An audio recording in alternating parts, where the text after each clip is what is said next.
Super Stevi Levi following a victorious performance. Stevie, break that down for me. Can you repeat that, please? I was really sorry, I was looking at my phone. We'll start that again. Andy Falasquel boxing. Andy Falasquel boxing. Here joined by Super Stevi Levi following the victorious performance. Well done, mate. Can you break that down for me? Thank you. Yeah, I've just fought my first Southpaw, I've conquered my fear. I won, I felt like I won good. She was very tough, and I always like to entertain, and from everyone's feedback, it was an entertaining fight, so I'm very happy with that. Explain to me what the difference is, what changes you make fighting a Southpaw compared to otherwise. It's like, anyone speaks, they go, it's fine to keep on the outside, backhand straight down the pipe. I'm thinking, yeah, but there's more than that in a 6-round fight. I'm sure they know you're going to do that, but I think I overthink things too much, and I learned just to walk in there, not overthink it, do as David told me in the corner each round. I've done it, and it's worked. I found my feet after a couple of rounds, I found my range. I think we got caught up in a bit scrappy sometimes, which looks a bit shit, but, you know, no one's perfect. I think I landed some good shots at her a couple of times, but do you know what, she's a lovely woman. I think I felt sad seeing her arm fall, so it's not all bad to live up her out. You made it very comfortable for yourself when you were boxing behind your jab. Thank you for being there. You like to scrap, don't you? I do. David's been saying to me, look, she's fighting at 2-3 weights heavier than what you should be at, and she's a tough bird.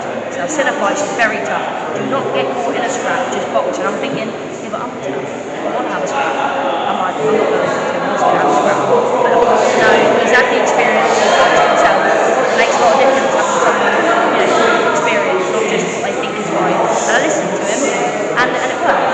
Round 5, he went, someone was like, I can't remember his name. Yeah, his name went, if she knocks her out, get a fight with you told me. I thought, no! But shit getting money away from the face. Do you know what I mean? Oh well. I thought you came out quite strong in that round.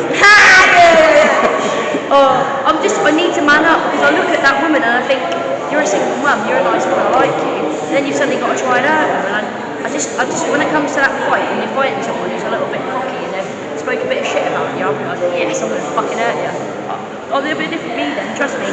That's still me 100% rah in that ring, because I've got that, if I beat her, she's going to lose. I'm too soft sometimes, and I am, I can't help it. You're still here, I thought you'd gone. Do you want to introduce little man? They're ready to be? You can introduce himself, mate, he's not shy. Pick him up for us so he can see. What's your name, fella? And who are you, Morgan? Who are you? That's what we like to hear. You're my son.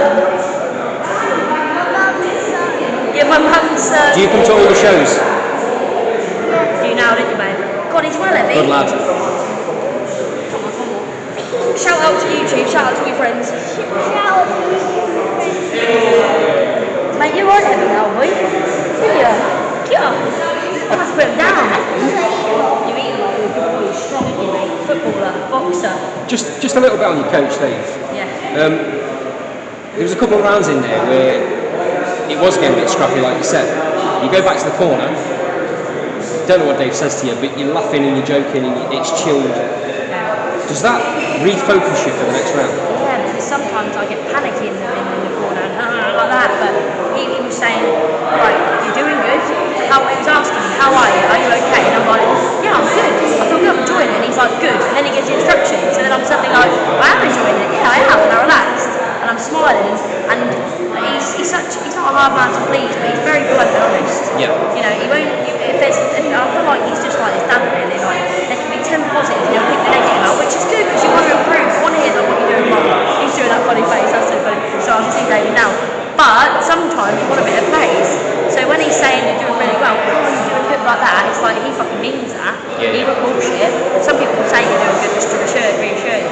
But what he says is true. He speaks truth. So yeah, he makes me feel very good. So yeah. And I was really enjoying the fight. I really enjoyed the fight. Yeah. So what's the master plan, Stevie? What's the plan going forward? Give me a year. I would definitely want to roll hard in a year. We've had a couple of offers already, but like I said to him, I said that I want a fair amount of time to prepare for it. I want the whole build up. I want the big show. I think I deserve it. I love these TV shows, I do, but and they'll, if I'm back on Matchroom, GBM will be there supporting me, we're all a team. But fighting for a world title, I am flying off to a country where it's not going to get streamed properly. I want my crowd and that. I want equal time to sell tickets and get my people there. The whole build-up, the poster, I want the whole lot. I want it to be proper. I'm not just jumping in for, have a little bit of money, come jump on this show and fight so-and-so, because no one knows about them and they want your followers. No. I want equal time, I want a big build-up, and I want to be ready and do it properly, and I want to win it. How far away from that do you think you are? It's within touching distance, but I'd want to fight for the Commonwealth first and do it in order. Once you've fought for a world title and a world champion, that's fucking up. You're up there, then, isn't you? And you've got to stay up there until you get knocked down again. Whereas you build your way up gradually. You've got it all to look forward to. What scares me is it all being over. I don't know what I'll do when it's over. So as much as I want the belt now, I also don't want it to. I don't want this whole experience to be over. I'm not in a rush. 29. I thought 29 was getting older. You've got people with boxing in their mid-40s, so I've got plenty of years left in me. Is it disappointing there's no British title in women's boxing? Yeah, I think there should be more belts, definitely, because it's like you could box someone for a world title, and you think, fucking hell, like, or like someone's boxed for a world title, and then you got someone boxing the same person for nothing, and you think, like, I boxed with Edie, there was no belt on the line, like, but other people have got belt. It's just weird shit. Sorry, I can't get words out, but you really wanna have like, I'm at this level, I'll fight them for that belt, then I'm at this level, but I don't want to get offered straight into a world title, then you lose it. Think, well, I could have had someone not quite as good for a medium belt and won something. Like, people have fought for World Cup for 2 fights and won it. I think, if I had their upload, I could have won that 2 fights ago, but it is what it is. Everything happens for a reason, don't it? So I think. And it's all experience building, isn't it? Yeah. So like you say, if you jumped in for a world title right now, you've got to stay at that level. Yeah. Because once you've been at that level, you come back down. Yeah. How do you build yourself? How do you get up for the? Exactly. I'd be more than happy fighting for Commonwealth title. I would be. If someone said, "Do you want a world title Commonwealth?" I'd probably pick Commonwealth. I would, because I feel.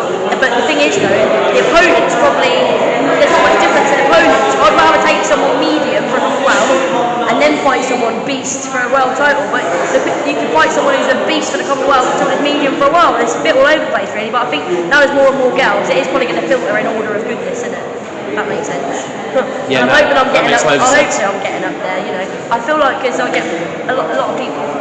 People like me more for the interviews than boxing. They say I make them smile, make them laugh. So half of them probably think, "Oh, shit, that good a boxer," but she's funny. But I think people are starting to, when they compliment my boxing and say I'm improved, I think they're starting to mean it now. That I am starting to improve, so I'm starting to believe in myself. I watch the fight back, and yeah, I don't want to be known as David's funny boxer. Like people say about David, yeah, he's funny, but he's a clever good boxer as well. And he's done so well in his career, and hopefully people remember that as much as him being funny. And I want people to recognise me for boxing as well as being a bit funny. That'll definitely be the case. Quick shout out to the crowd. How great were they tonight? Absolutely incredible. What a venue as well. I sat there for the first fight and I thought, wow, this is mental. Normally it's like empty, a bit dead, but they've been awesome. The fact that people have come from the start and watched it all, it's very respectable. I get some people just come and watch you and go home, and that means a lot. It's like, fuck me, you spent a lot of money and travel a long way just to watch one fight because they need to get back, they've got kids or whatever. But when people come and stay all night as well, that's massive. It's mental because it gives everyone else a break. It was such a good crowd now. I'm so lucky. I'm so lucky. It's incredible. You just want it to last forever, that walkout. It goes so quick. Stevie, thank you for your time. Thanks for joining us, Boxing. Thank you for having me.